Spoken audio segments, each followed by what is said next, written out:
Bulletin का बाकायदा आगाज करते हैं। शहर में गुज़श्ता रोज दूध की फी लीटर कीमत में मिडल मैन ने 10 रुपए का फी मनमाना इजाफा कर दिया, जिसके बाद दूध की कीमत 140 रुपए पर पहुंच गई। दूध फरोशों की क्या मजबूरी है और dairy and cattle farmers association का क्या कहना है, तफसीलात जानते हैं सलाल बड़ाइच की इस रिपोर्ट में। शहर में सब्जियों, गोश्त और दालों की कीमतों में इजाफा हुआ तो भला दूध की कीमतें कैसे पीछे रह जाती। महंगाई की दौड़ में दूध को भी गुज़िश्ता रोज शामिल कर ही दिया गया। शहरियों को अब दूध लेने से पहले 10 बार सोचना होगा, क्योंकि कीमत में अचानक 10 रुपए का इजाफा कर दिया गया है। साथ ही साथ दही भी 20 रुपए महंगा हो। फरोश महंगाई, चारे की कीमत और दीगर अखराजात में इजाफे को अपनी मजबूरी करार दे रहे हैं, जबकि dairy and cattle farmers association के सदर शाकिर उमर गुज्जर का कहना है कि 10 रुपए का इजाफा कुछ भी नहीं, आइंदा माह कीमत में मजीद इजाफा किया जाएगा। कीमत 140 रुपए से बढ़ाकर 180 रुपए तक मुकर्रर करेंगे। हमने दूध की कीमतें नहीं बढ़ाई हैं। ये जो इजाफा किया गया है ये मिडल मैन एसोसिएशन की जानिब से किया गया है 10 रुपए, जो कि आटे में नमक की बराबर है।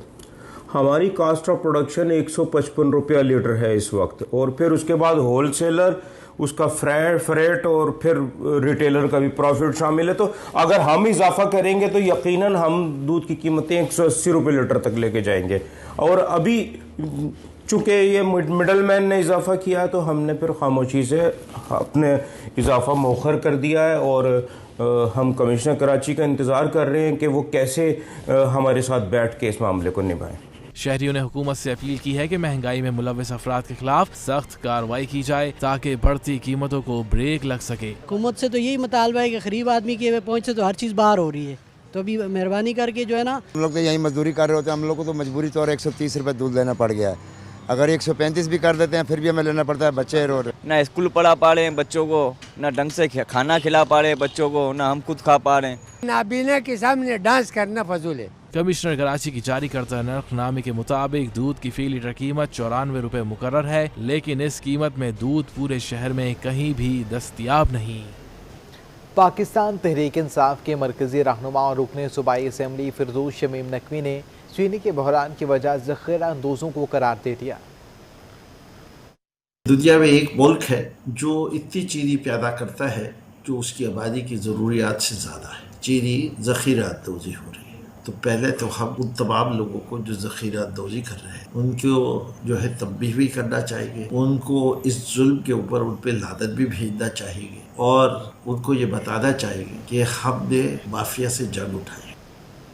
बढ़ती महंगाई के बायस गोश्त पहले ही आवाम की दस्तरस से बाहर था, अब शहरियों के लिए सब्जी खरीदना भी दुश्वार हो चुका है। सब्जियों की कीमतें भी हुई बेकाबू। पेट्रोल और चीनी की कीमतों के मुकाबले में सब्जियां बाजी ले गईं। टमाटर ने डबल सेंचुरी मुकम्मल कर ली और 200 रुपए फी किलो तक जा पहुंचा। नए आलू ने सेंचुरी स्कोर कर ली। नया आलू 100 से 120, पुराना आलू 50 से 60 रुपए फी किलो में फरोख्त हो रहा है, जबकि लाल आलू 70 से 80 रुपए फी किलो में दस्तयाब है। अदरक 400 और लहसुन 300 रुपए फी किलो फरोख्त हो रहे हैं, जबकि मटर की कीमत 300 रुपए फी किलो तक जा पहुंची। महंगाई के बोझ तले दबे अवाम कहते हैं कि हर चीज महंगी हो गई है। सब्जियां भी खरीदने से महरूम हो रहे हैं और 2 वक्त का खाना बनाना भी नामुमकिन होता जा रहा है। खान साहब रह गया ना तो ये अवाम को किसी काबिल नहीं छोड़ेगा, ठीक है ना।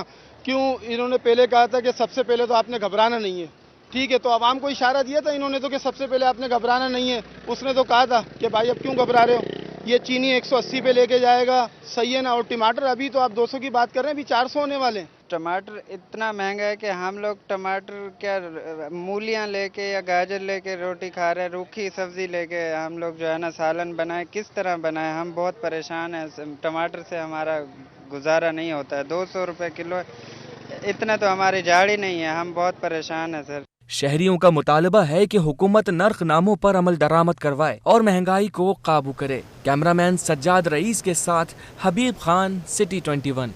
All Pakistan fruit and vegetable exporters ने प्याज की बरामदगी वैल्यूएशन कम करने का मुतालबा कर दिया। सिविल एविएशन ने वफाकी वजारत तिजारत और वजारत नेशनल फूड सिक्योरिटी को खत इरसाल कर दिया। हमारी माशाल्लाह प्याज की एक्सपोर्ट हो रही है। हम एक अपील कर रहे हैं हुकूमत से, जो हुकूमत ने $400 नेशनल फूड सिक्योरिटी ने जो किया है, ये बहुत ज़्यादा प्राइस है, इसलिए कि लोकल मार्केट में जो प्याज बिक रहा है वो 20 से 25 रुपए का मेरी अपील है हुकूमत से, नेशनल फूड सिक्योरिटी से और कॉमर्स मिनिस्ट्री से कि उसकी प्राइस $300 FOB किया जाए। और अगर ये नहीं करेंगे किसानों को नुकसान होगा। बम्पर क्रॉप है, बहुत पीछे प्यास है, अगर एक्सपोर्ट नहीं हुआ तो बहुत नुकसान होगा। सिलेक्टेड सरकार का आवाम पर एक और बोझ। एडमिनिस्ट्रेटर के MC तर्जुमान और मुशीर कानून सिंध बैरिस्टर मुर्तज़ा वहाब ने अपने रद्द-ए-अमल में कहा है कि नाअहल हुकूमत ने पेट्रोल के बाद आवाम पर बिजली बम भी गिरा दिया। PTA हुकूमत ने बिजली के फ़ी यूनिट में ₹2.5 का इजाफा कर दिया है। बैरिस्टर मुर्तज़ा वहाब ने कहा कि सिंध हुकूमत इस इजाफे को मुस्तरद करती है। सिलेक्टेड हुकूमत ने IMF के सामने घुटने टेक दिए हैं। नाअहल PTI सरकार अवाम के मसाइल से नाआशना है। बैरिस्टर मुर्तज़ा वहाब का कहना था कि नाअहलों ने माजी में अपने तमाम वादों को खुद पुली खोल दी है, जबकि कशकूल तोड़ने से लेकर IMF के पास न जाने के दावे अवाम को याद ही नाअहल हुकूमत अवाम की जान छोड़ दे।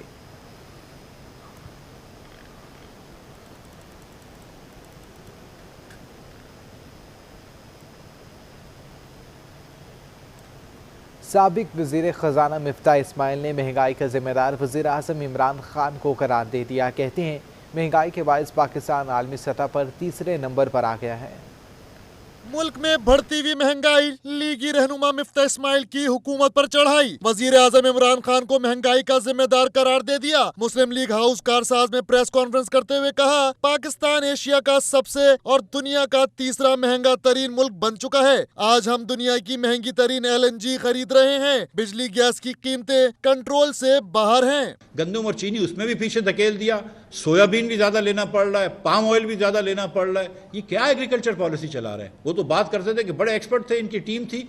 अब मैं समझता हूं कि इमरान खान साहब जिन्होंने अपनी एक अच्छी जो काबिल टीम है वो छुपा के रखी और ये इस वक्त एकदम नासमझ लोगों की टीम लेकर आए हैं आगे, तो इमरान खान साहब वो टीम ले आइए। अब वक्त आ गया है। अब जो आपके पास अच्छे 200 लोग थे उसमें से कोई 5-7 तो लोग ले आओ। हमको ये ना बताओ कि अमेरिका में पेट्रोल कितने का मिलता है। मिफ्ता इस्माइल ने हुकूमत की माशी पॉलिसी और बजट खसारे को महंगाई का सबब करार दिया। IMF मुज़ाकरात से कौम को आगाह करने का मुतालबा भी कर दिया। लीगी रहनुमा का मजीद कहना था कि उनकी आमदनी तो नजर आती है, वुज़रा जो कमा रहे हैं वो भी बताया जाए। मैं इमरान खान की काबीना के मेंबरान आजकल बहुत तरक्की कर चुके हैं। अली जैदी साहब ने माशाल्लाह बहुत पैसे कमाए, दीगर लोगों ने बहुत पैसे कमाए। अल्लाह ताला उनको बरकतें दे। मैं उसमें खुदा न खास्ता कोई नजर नहीं लगाना चाह रहा, लेकिन मैं ये गुजारिश जरूर करूंगा कि वो अपनी काबीना को छोड़ के मुझे बता दें कि और किस पाकिस्तानी की इस तेजी से आमदन बढ़ी है जिस तेजी से आपने महंगाई बढ़ाई है। साबिक वफाकी वजीर खजाना का कहना था कि हुकूमत हर बात पर झूठ बोल रही है। हुक्मरानों ने गाड़ियों पर टैक्स कम और साइकिल पर ड्यूटी बढ़ा दी है। रुपए की कदर गिर गई, कपास समेत दीगर अजनास कम हो गए। लीगी रहनुमा का कहना था कि महंगाई के खिलाफ एहतजाज के लिए शहबाज शरीफ, मौलाना फजलुर रहमान समेत दीगर PDM कायदीन कराची पहुँचेंगे। कैमरामैन कयूम शेख के साथ इक़्तिदार अनवर, कराची। शहर में गैस बहरान से शहरी सख्त परेशान है। मौसम सरमा के आगाज से कबल ही गैस लोड शेडिंग शुरू हो चुकी है।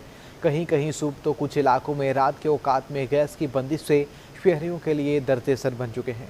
गैस के बिल भी दें और गैस भी ना मिले। मौसम सरमा के आगाज से कबल ही गैस का मसला सर उठाने लगा। North Nazimabad block H, block L, Shah Faisal colony number 5, FB area block 14 और 16 समेत मुख्तलिफ दीगर इलाकों में सुबह और रात के औकात में गैस की अदम फरामी मामूल बन गई है। मुझे ये बताना है कि हमें यहाँ पे गैस का बहुत प्रॉब्लम है। हमारे घरों में मतलब बच्चे आते हैं स्कूल से, तो हम कुछ खाने के लिए नहीं हम लोग उनको दे सकते क्योंकि कुछ बना ही नहीं होता। अगर जिनके हस्बैंड दोपहर को आते हैं तो वो भी बगैर खाए ही जाते हैं। हमें तो बहुत ज़्यादा परेशानी है। सुबह हम लोग नाश्ता नहीं बना सकते, सही है। मतलब फैमिली हमारी इतनी परेशान है कि वो फिर हमें ये कहते हैं कि जी आप बाहर से लेकर आ जाएं। दोपहर में बच्चे, जिसके घर में 6-7 बच्चे हैं, वो खाना दोपहर में कैसे पकाया जाएगा? आजकल की इतनी बड़ी महंगाई है, महंगाई इतनी है कि बाहर अफोर्ड नहीं कर सकते। और अगर किसी के 30,000-40,000 रुपये तनख्वाह है, उसमें बिजली के बिल और ये गैस के बिल इतने आ रहे होते हैं कि हम क्या कर सकते हैं। 11 बजे से लेकर 5 बजे तक गैस नहीं रहती, रोटी बाजार से मंगानी पड़ती है। तो लिहाजा इसलिए जो है ना गवर्नमेंट से अपील है कि लिहाजा इस पर मेहरबानी की जाए। शहर में अभी से ही सर उठाता गैस का मसला मौसम सरमा में शदीद बहरान का पैगाम दे रहा है, जिससे शहरी की मुश्किलात मजीद बढ़ जाएगी। कैमरामैन काशिफ कैमरा बसीम से खास, सिटी 21 न्यूज़।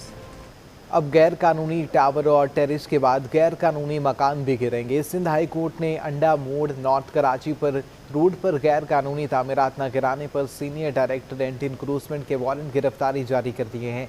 जबकि जस्टिस जफर अहमद राजपूत और जस्टिस मोहम्मद फैसल कमाल आलम पर मुश्तमिल बेंच के रूबरू अंडा मोड़ नॉर्थ कराची पर रोड पर गैर कानूनी तामीरात के खिलाफ दरख्वास्त पर सहमत हुई। दरख्वास्त गुजार के वकील ने मौक़िफ़ दिया कि कब्ज़ा माफिया ने रोड पर 90 से ज़ायद मकानात बना दिए हैं। अदालत ने सीनियर डायरेक्टर एंटी इंक्रोचमेंट का वारंट गिरफ्तारी जारी करते हुए हुक्काम को रिपोर्ट समेत 16 नवंबर को पेश होने का हुक्म दे दिया।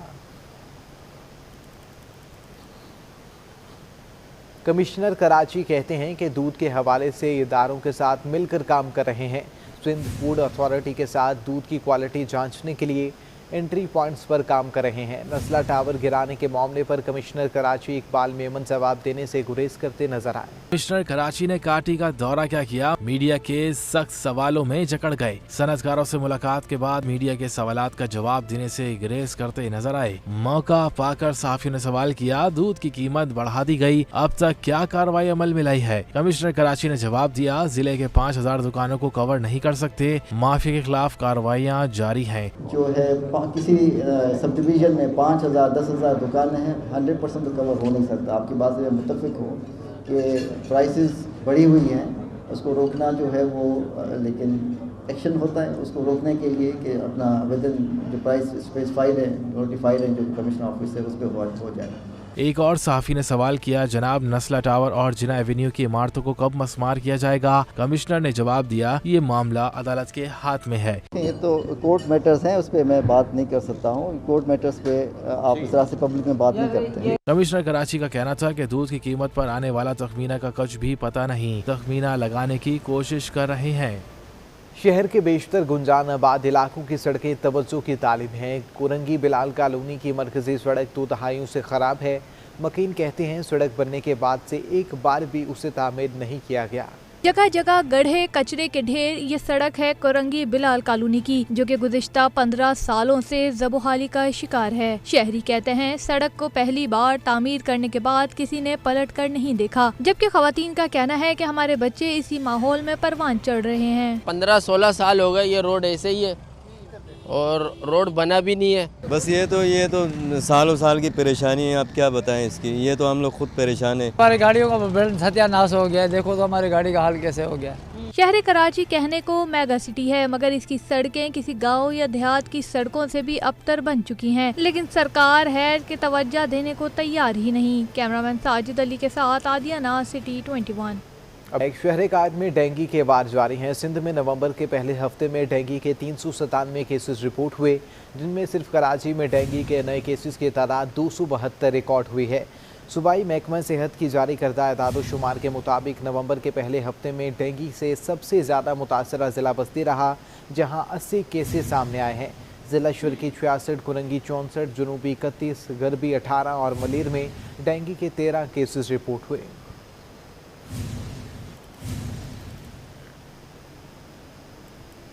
मुल्क के दीगर शहरों की तरह कराची में भी कोरोना के मस्बत केसेस में कमी आने के बाद पॉजिटिव टेस्ट की शरह 1.29 रही है। इससे कबल कोरोना के मस्बत केसेस की शरह 2.24 थी। शहर में गुज़श्ता रोज़ 4,954 टेस्ट किए गए, जिनमें 64 केसेस मस्बत आए। 12 बरस से ज़ायद उम्र के 19,990 अफराद ने वैक्सीनेशन कराई, जिनमें सबसे ज़्यादा ज़िला शुरकी के अवाम आगे रहे।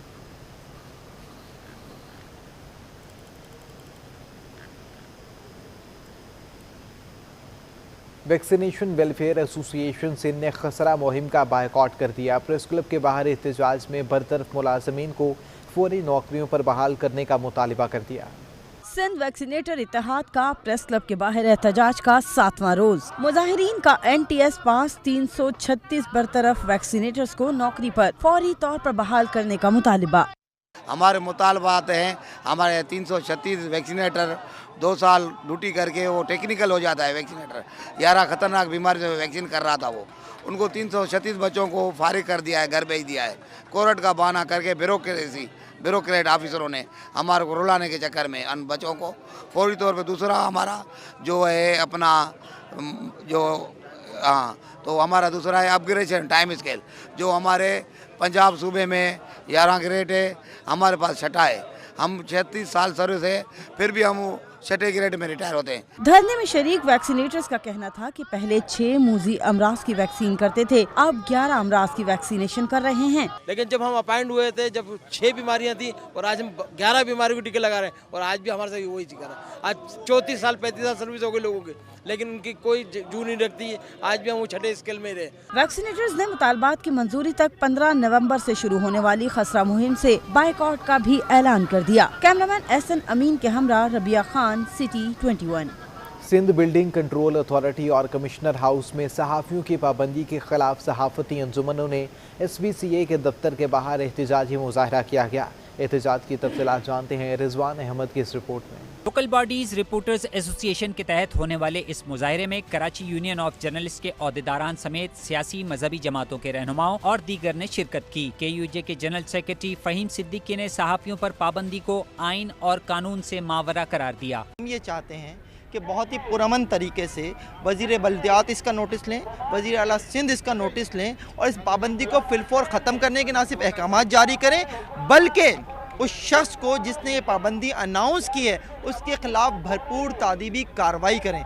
MQM पाकिस्तान के रहनुमा साबिक चेयरमैन बल्दिया वस्ती रेहान हाशमी ने इसे अंग्रेज दौर का काला कानून और जमहूरियत के मनाफी इकदाम ठहराया। आज अगर बल्दियाती मसाइल को उजागर करने वाले सहाफ़ियों को उन बल्दियाती दफातर में घुसने से रोका जा रहा है, तो ये लम्हा फिक्रिया है। ये कौन बताएगा? आप चाह रहे हैं कि आपको खुली छूट दी जाए, ये शहर आपको खुली छूट नहीं देगा। जमात इस्लामी के सेक्रेटरी इंफॉर्मेशन जाहिद अस्करी ने इस फैसले को इदारों की नाअहली के मुतरादिफ करार देते हुए सहाफ़ियों की जद्दोजहद में इनके हम कदम रहने का ऐलान किया। सिंध बिल्डिंग कंट्रोल अथॉरिटी उस हुकूमत के अंदर है जिसमें पीपल्स पार्टी सिंध के अंदर बरकरार है। उसके दौर के अंदर इस तरह की पाबंदी लगाना बहुत ही जालिमाना है और इसको खुद उनको देखना भी चाहिए कि एक तरफ वो आज़ादी सहाफ़त की बात करते हैं और दूसरी तरफ ये सहाफ़त पे इस तरह की पाबंदी है, तो किसी तरह भी ये काबिल कबूल नहीं है और हम इस पर सहाफ़ी बिरादरी के साथ हैं। रहनुमा KDA मुलाजमीन यूनियन अब्दुल मारूफ ने इस पाबंदी को अवाम को जानने के हक से महरूम रखने की साजिश करार दिया। KDA एम्प्लॉइज यूनियन पुरजोर मजम्मत करती है इस बात की और SBCA के डायरेक्टर जनरल और कमिश्नर कराची से यह मुतालबा करती है कि इन सहाफ़ियों पर पाबंदी को ख़त्म कर दिया जाए और इनके मसाइल को सुना जाए। मुजाहिरीन ने पाबंदी फौरी ख़त्म करने का मुतालबा करते हुए कहा कि पाबंदी लगाने वालों से बाज़पुर्स की जाए, बसूरत दीगर एहतजाज का दायरा वसी कर दिया जाएगा। कैमरामैन आगा रफ़ीक के हमरा Rizwan Ahmed, city 21। Karachi intermediate board ने 12वीं जमात प्री इंजीनियरिंग के सालाना इम्तहानात बराए 2021 के नताइज का ऐलान कर दिया है। साइंस प्री इंजीनियरिंग के इम्तहानात में 24,376 उम्मीदवारों ने रजिस्ट्रेशन हासिल की। Chairman inter board professor doctor Syeduddin की जानिब से जारी करदा नताइज के मुताबिक 24,170 उम्मीदवार इम्तहान में शरीक हुए, जबकि 22,119 उम्मीदवार कामयाब करार पाए। नताइज में कामयाबी का तनासुब 91.51% रहा। 3,080 उम्मीदवारों ने A1 ग्रेड, 2,123 ने A ग्रेड, 2,825 ने B ग्रेड हासिल किया, जबकि 4,036 उम्मीदवार C ग्रेड, 6,405 ने D ग्रेड और 3,450 ने E ग्रेड कामयाबी हासिल की।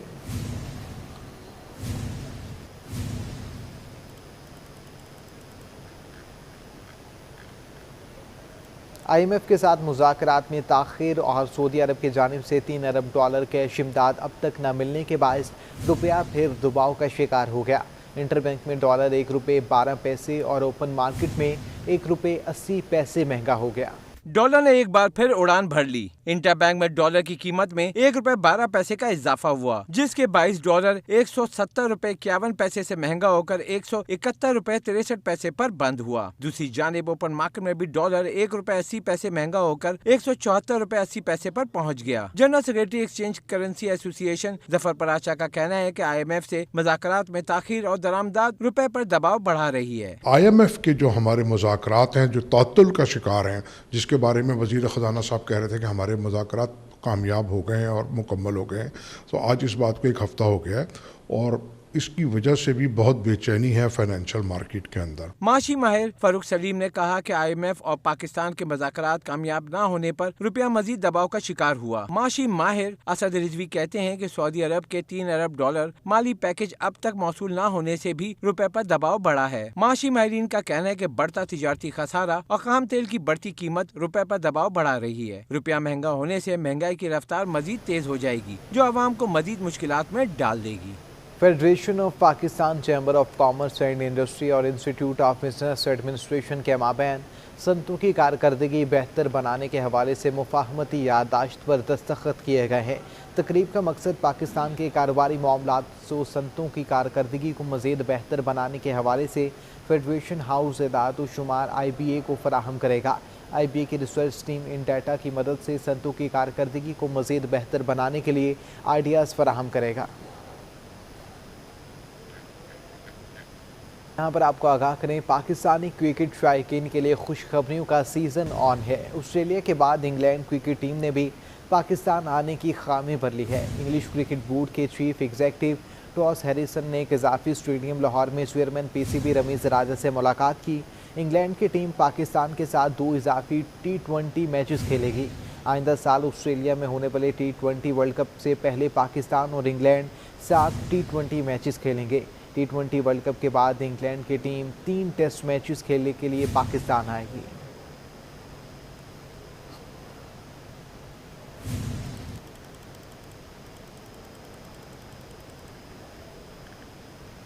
कौमी डिसेबल्ड चैम्पियनशिप मुल्क भर में 2 साल के वक्फे के बाद शुरू हो गई है, जिसमें 16 टीमें हिस्सा ले रही हैं। कराची प्रेस क्लब में पाकिस्तान डिसेबल्ड एसोसिएशन के सेक्रेटरी अमीर इंसारी, शाहिद अफरीदी फाउंडेशन के CEO Rizwan Ahmed, tournament secretary Jamil Kamran और दीगर ने मुश्तरका प्रेस कॉन्फ्रेंस में इवेंट की तफसीलात बताएं। अहदेदारों ने कहा कि कराची, हैदराबाद, कोयटा, मुल्तान, सरगोदा, लाहौर और फैसलाबाद की 16 टीमें शामिल हैं। टूर्नामेंट का फाइनल 3 दिसंबर को खेला जाएगा। ये टूर्नामेंट आइंदा साल इंग्लैंड के खिलाफ सीरीज़ के लिए एक बेहतरीन टीम बनाने का मौक़ा साबित होगा।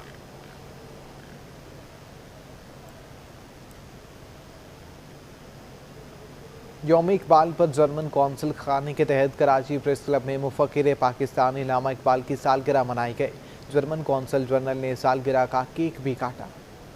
जर्मन कौंसल खाने ने शायर मशरिक और मुफक्किर पाकिस्तान अल्लामा मोहम्मद इकबाल की सालगिरह कराची प्रेस क्लब में मनाई। जर्मन कौंसल जनरल होल्गर जिगलर ने दीगर के साथ मिलकर सालगिरह का केक। सरकार ने पाक जर्मन दोस्ताना ताल्लुकात में अल्लामा इकबाल के किरदार पर रोशनी डाली। कहा कि अल्लामा इकबाल म्यूनिख यूनिवर्सिटी से डॉक्टरेट की डिग्री हासिल करने वाले पहले पाकिस्तानी हैं। Iqbal is also very important because the philosophy that he studied, his interpretation, he was very fond of German philosophers like Nietzsche and Kant. His philosophy is deeply rooted in German philosophy, and I would say his way of thinking was coined by it. I think he contributed by his German background a lot also to the formation of this country, of the nation. Jamia Karachi शोबा उर्दू के chairperson professor Tanzeemul फिरदौस का कहना था कि अल्लामा इकबाल और Germany का ताल्लुक बड़ा गहरा है। मुझे खुशी है कि जर्मन कौंसल खाना इकबाल और जर्मनी के ताल्लुक से जो सकाफ़ती असरात इकबाल के जर्मनी में है और इकबाल की फ़िक्र पे जो जर्मन थाट्स या जर्मन अफकार के असरात पड़े, उस पर वो बहुत दिलचस्पी लेता है। रवा बरस पाकिस्तान और जर्मनी के सफारती ताल्लुकात के 17 बरस का जश्न भी मनाया जा रहा है। कैमरामैन इब्राहिम खान के साथ जावेद इकबाल, सिटी 21। पाकिस्तानी कोहे पैमा शहरोज काशिफ के कारनामों को सराहते हुए गिनीज वर्ल्ड रिकॉर्ड ने इन्हें 2 वर्ल्ड रिकॉर्ड।